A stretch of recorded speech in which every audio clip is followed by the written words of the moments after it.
Available on these digital platforms across the world. WION. World is one. From the bustling trading floors of Wall Street to the vibrant exchanges of Asian stock markets, WION breaks it down for you to make sense of what's happening. As we reveal the key factors behind events, strategic battles, and the game-changing business decisions that shape the world. We bring you all of this and more on World Business Watch.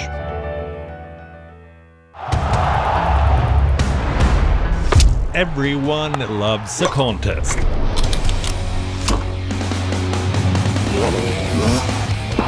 But sport isn't just about victory and defeat. When the GOATs in sport speak, you hear it first on WION. You have to play good cricket over a period of time. I actually pushed myself right out of the damn tournament. We go beyond the stats. Our stories are quoted the world over. At WION, sport is part of our DNA. Come, join us on this journey. Weekdays 6:30 p.m. IST, 1 p.m. GMT.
Hi everyone, welcome to WION Live broadcast from New York City. I'm your host, Susan Tehrani. First, let's take a look at this hour's headlines before we jump into our first story.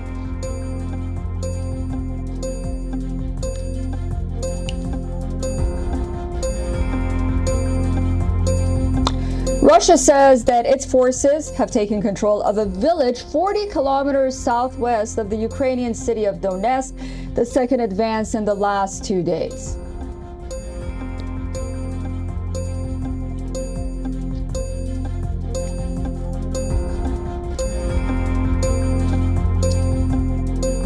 Israel's military intelligence chief resigns after taking responsibility for the October 7th attack by Hamas, as Israel vows to ramp up pressure on the Palestinian militants in war-battered Gaza.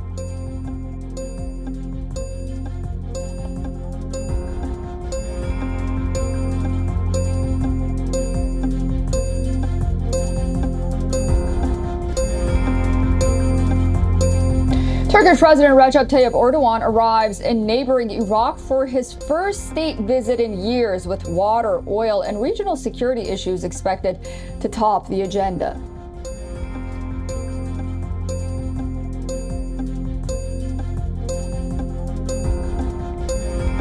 The European Commission adopts specific rules on the issuing of multiple entry visas to Indian nationals, which are more favorable than the standard rules of the visa code that apply to date.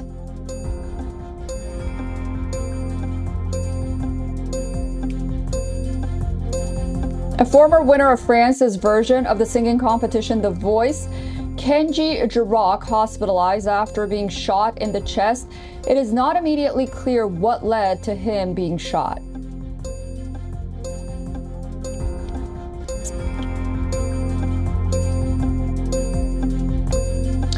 Four people are dead and 10 others missing following storms that battered southern China, with tens of thousands evacuated from areas hit as widespread rains affected some 4 million people.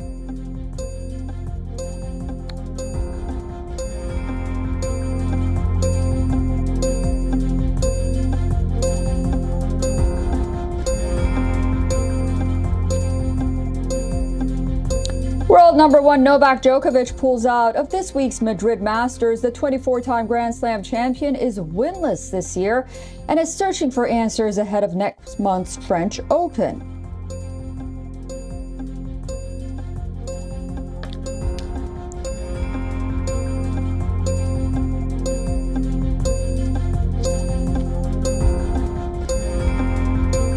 The United States is set to witness what could be seen as the most sensational trial, history in the making, as for the very first time, a former U.S. president who's also seeking re-election is standing criminal trial. Opening statements begin today in the case against former President Donald Trump. These statements will be a sort of a preview to what the 12 jurors and 6 alternates will hear from witnesses and what they will see in documentary evidence in the upcoming days. Cross-examination will take place later. The entire trial is expected to last about 6 weeks. Prosecution witnesses are expected to include adult movie star Stormy Daniels and Trump's disgraced longtime former lawyer and fixer Michael Cohen. Trump has said that he also plans to testify. Trump faces 34 counts of falsifying business records to cover up 130,000 payments made to buy Stormy Daniels' silence about a sexual relationship she says she had with him. This allegedly before the 2016 election, when Donald Trump won the U.S. presidency over Democrat Hillary Clinton. The former president has pleaded not guilty to all the charges and has repeatedly called the trial a witch hunt, flouting the gag order. But what's happening here with the judicial system is an outrage, and all over the world they're watching it, and all over the world they're seeing it. This is a giant witch hunt to try and hurt a campaign that's beating the worst president in history. Biden's the worst president in the history of our country, beating him by a lot. And this is the only way they think they can win, but it's not going to work.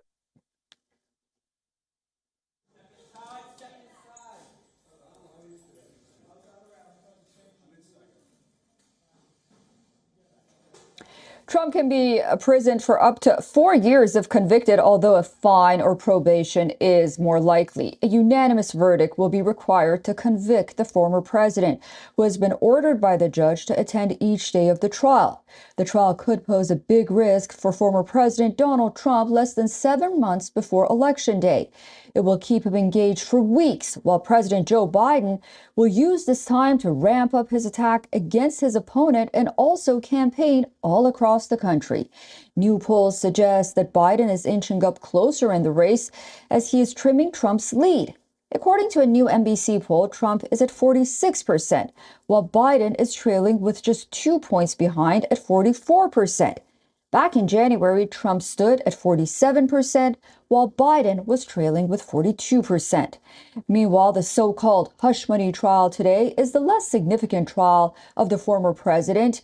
3 more critical indictments in investigations revolving around Trump's position on the 2020 election are also upcoming, as well as his handling of secret documents. Donald Trump is facing 88 criminal charges across 4 cases, and all his legal woes overlap with the 2024 election campaign.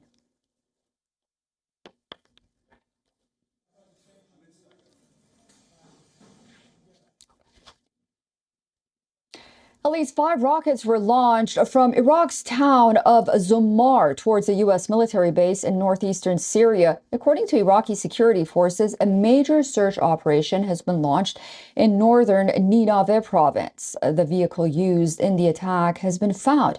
Director of the Syrian Observatory for Human Rights was monitoring the situation and said that several rockets had been fired from Iraqi territory on 2 targets, one at the Kharab al-Jir base in northeast Syria and the other at the Al-Omar oil field.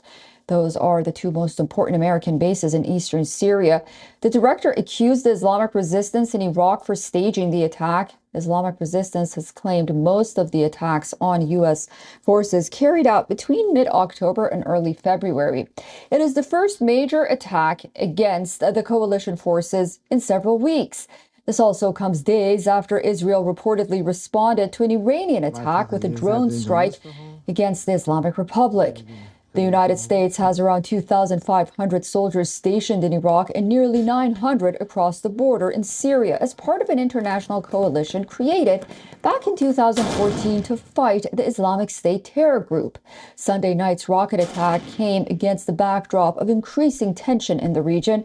With a flare-up between Iran and Israel early on Saturday, an explosion at an Iraqi military base killed 1 person and wounded 8 others.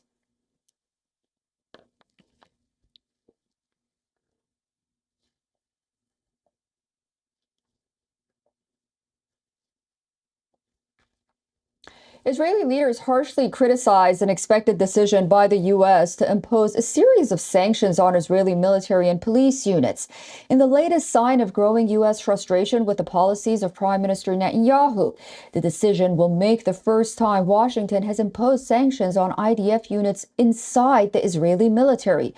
While U.S. officials declined to identify the unit expected to be sanctioned, Israeli leaders and local media identified one unit at Netza Yehuda, which is an infantry battalion founded roughly a quarter of a century ago to incorporate ultra-Orthodox men into the military. The planned sanctions are reportedly for the alleged human rights violations committed against Palestinians in the West Bank by the battalion's soldiers. Israeli leaders condemned the anticipated decision as unfair, especially at a time when Israel is at war, and vowed to oppose it. Take a listen. I will fiercely defend the IDF. I will fiercely defend the Israeli Defense Forces, our army and our fighters. If anyone thinks they can impose sanctions on a unit of the IDF, I will fight it with all my strength. As our soldiers are united to protect us on the battlefield, we are united to protect them on the political field. Together we will fight, and with God's help, together we will win. The news of possible sanctions against the Netza Yehuda battalion follows a statement by the U.S. Secretary of State Anthony Blinken. Blinken said he had made determinations over the claim that Israel had violated the Lehi Law. The Lehi Law prohibits the provision of military assistance to police or security units that commit gross violations of human rights and have not been brought to justice. The Netza Yehuda unit came under heavy American criticism back in 2022 after an elderly Palestinian American man was found shot dead shortly after he was detained at a West Bank checkpoint.